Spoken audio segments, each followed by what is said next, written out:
Samuel Rivet dans le rôle de Marcelin.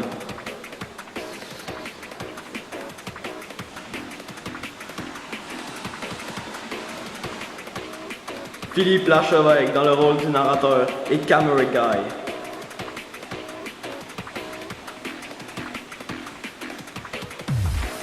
Et moi-même dans le rôle de l'enfant malade.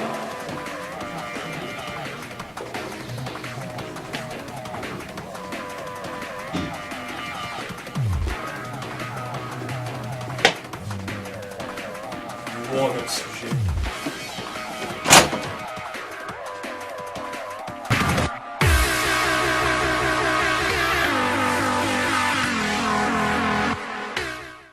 Marcelin fut appelé pour aller confesser dans un hameau un enfant malade et selon son habitude, il alla tout de suite pour confesser l'enfant.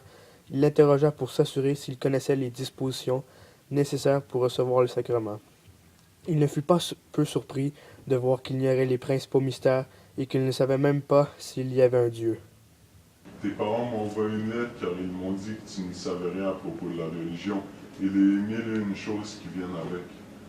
Cela est vrai. Êtes-vous celui qui va me l'enseigner? Oui, mon enfant. Premièrement, connais-tu Jésus? Non. Alors, connais-tu Dieu? Je crois que oui. Et aurais-tu des péchés à te faire pardonner? Je ne suis pas si sûr.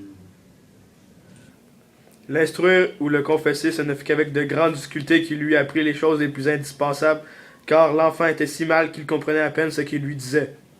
Il quitta pour aller voir un autre malade qui se trouvait dans la maison voisine. Sortant, Marcelin alla s'informer de l'état de l'enfant. Il était mort un instant après l'avoir quitté, lui répondent ses parents tout en pleurs. Au nom du Seigneur, mon enfant est mort.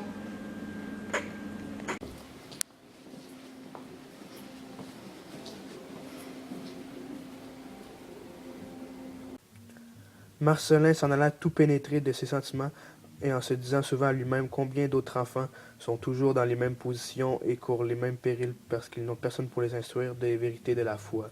Et alors la pensée de fonder une société de frères destinée à prévenir de si grands malheurs en donnant aux enfants l'instruction chrétienne le poursuit avec tant de force qu'il va trouver Jean-Marie Grandjean et lui communique de ses projets futurs. Premièrement, connais-tu Jésus? Non!